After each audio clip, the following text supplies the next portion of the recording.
டேய் குழம்புல உப்பே இல்ல பாரு, எடுத்துட்டு வா.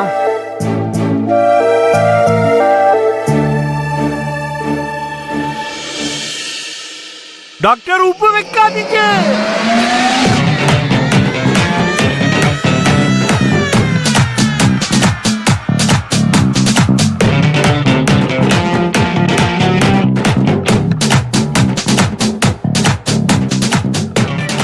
என்ன டாக்டர் இப்படி பண்ணிட்டீங்க? உப்பு வச்சா உறவு விட்டு போயிடும் சொல்லுவாங்க, இது தெரியாதா உங்களுக்கு?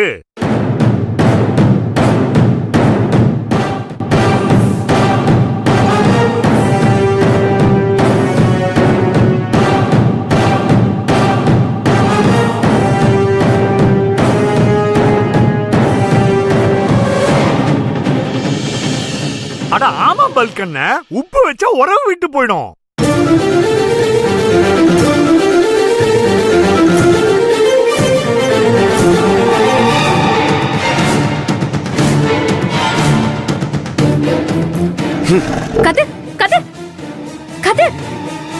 பல்கண்ண உறவு விட்டு போயிடக்கூடாதுன்னு போறாரு போலுகுது. ஆமா டாக்டர், நீங்க 2 பேரும் லவ் பண்றீங்க தானே? எனக்கு எப்படி தெரியும் பாக்குறீங்களா? நம்ம எல்லாருக்கும் ஒரே வயசு தானே, அதான் கண்டுபிடிச்சேன். அங்கிள் ஏன் இப்படி எல்லாம் பேசுறீங்க?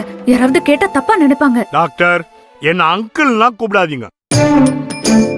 அப்புறம் டாக்டர் கிட்டயும் வக்கீல் கிட்டயும் பொய் சொல்லக்கூடாதுன்னு சொல்லுவாங்க. அதே மாதிரி டாக்டரும் பொய் சொல்லக்கூடாது. ஷோ, நான் டாக்டரே இல்ல. அட நான் யார்கிட்டயும் சொல்ல மாட்டேன். அது மட்டும் இல்லாம உங்க லவ்வுக்கு ஏதாவது ஹெல்ப் வேணும்னா சொல்லுங்க, நான் செய்யறேன். சொல்லுங்க, என்ன ஹெல்ப் வேணும்? டாக்டர் இப்போ உங்க கண்ணுல லவ் தெரியுது. இவருக்கெல்லாம் சொல்லி புரிய வைக்க முடியாது. தேவைப்படும் போது சொல்லிக்கலாம். உங்களுக்கு என்ன உதவி வேணாலும் எப்ப வேணாலும் என்ன அணுகலாம். ஏன்னா எங்களுக்கு வேற எங்கும் கிளைகள் கிடையாது. தேவைப்படும் போது நானே சொல்றேன். இப்ப கிளம்புங்க.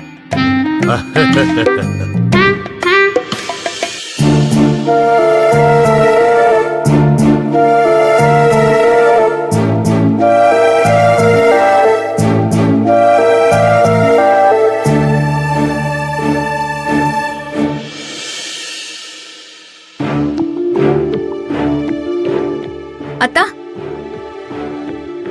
என்கிட்ட பேச மாட்டீங்களா? சொல்லிட்டு போங்க. பேசின வரைக்கும் போதும். நான் சொல்றத கொஞ்சம் கேளுங்க ப்ளீஸ். என்ன சொல்ல போற?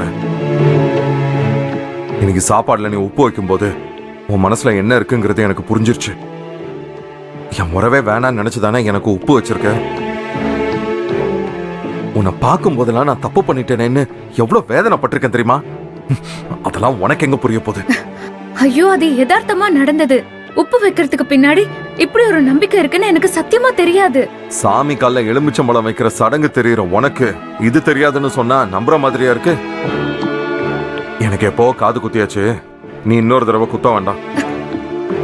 உனக்கு பிடிக்கலன்னு எப்போவாச்சும் சொன்னீங்க. தேங்க்ஸ். அத்தா, அத்தா, நான் என்ன சொல்றேன்னு கேட்டுட்டு போங்க. அத்தா, என்ன டாக்டர், லவர்ஸ்குள்ளார ஊடலா? எல்லாம் உங்களாலதான். உப்பு போட்டா உறவு முறிஞ்சு போயிடுமா? அப்போ வீட்ல சமைக்கிறப்போ யாருமே உப்பு போட மாட்டாங்களா? என்னங்க நீங்க? அது கன்னிராசி படத்துல ரேவதி அப்படிதான் சொன்னாங்க. உங்களுக்கு சந்தேகமா இருந்தா அவங்களதான் கேட்கணும். வேணா நீங்க போன் பண்ணி கேட்டு பாருங்க.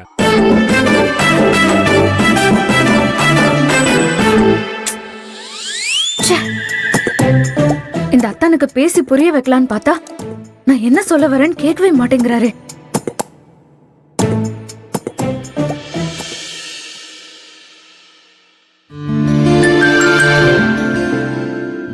என்னக்கா செம்ம ஹாப்பி மூட்ல இருக்க போல? ஆமா, இன்னையோட நானும் அருண் மாமாவும் பிரிஞ்சிருந்த பட்ட கஷ்டம் எல்லாம் முடிய போகுது. என்ன பார்க்க ரொம்ப ரிஸ்க் எடுத்தெல்லாம் வந்தாரு. இனிமே அப்படி எல்லாம் இல்லாம என் கூடவே இருக்க போறாரு. ஆமா ஆமா. என்னக்கா நீ? அந்த ஆள் ஒரு ஃப்ராடு. அது தெரிஞ்சிருந்தோம் நீ அவனுக்கு சப்போர்ட் பண்றல்ல.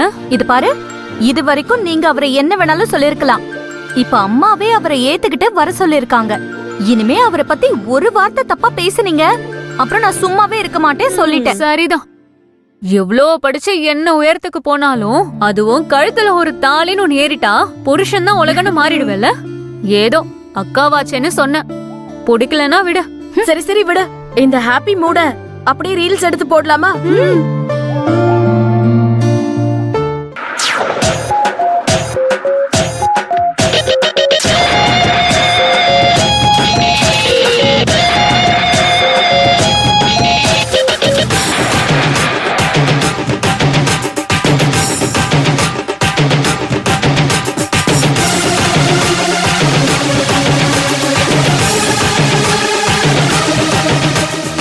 ரோகிணி ரொம்ப ஹாப்பியா இருக்கா. ஆனா என்ன நடக்க போதோ தெரியலையே. ஏய் நர்மதா, நீ வந்து ஆடு. இல்ல பரவாயில்ல, நீங்க ஆடுங்க. வா. இல்ல வேண்டாம், ஆட வா வா. இல்ல வேண்டாம் ரோகிணி, வா வா வா வா வா. ஒரே நிமிஷம் வால்யூம் வச்சுட்டு வரேன்.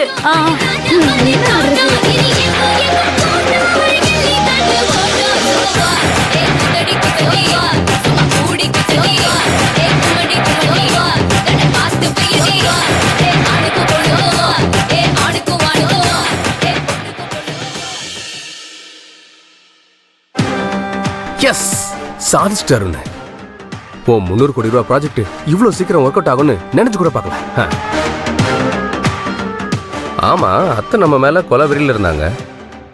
தாலி பிரிச்சு போட்ட அன்னைக்கு கூட கண்ணாலே எரிச்சிடுற மாதிரி பார்த்தாங்க. ஆனா எப்படி டக்குன்னு மனசு மாறினாங்க? காரணம் என்ன வந்தா என்ன, ரிசல்ட் நமக்கு சாதகமா இருக்கு. என்ஜாய். புக் பண்ண கேப் எங்க இருக்குன்னு வேற கேட்கணும்.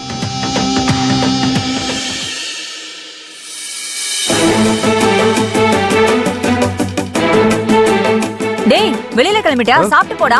வேணாமா, எனக்கு டைம் ஆயிடுச்சு. என் ப்ராஜெக்ட் விஷயமா நேத்தே சொன்னல, சேலம் வரைக்கும் போகணும், ஒரு முக்கியமான மீட்டிங். டைமுக்கு வேற போகணும், இப்போவே லேட் ஆயிடுச்சு. வண்டி எங்க இருக்கு? கேப் காரன் தான் ஃபோன் பண்றான், வரமா? நீ ஏதோ ஃப்ராடுத்தனம் பண்றன்னு நல்லா தெரியுது. அது என்னன்னு இன்னைக்கு கண்டுபிடிக்கிறேன். அதுக்கு தான் நீ கேப் புக் பண்றத கேட்டதும் நானும் ஒரு கேப் புக் பண்ணியிருக்கேன். நீ முன்னாடி போ, நான் உன்னை ஃபாலோ பண்ணி வந்துட்டே இருக்கேன்.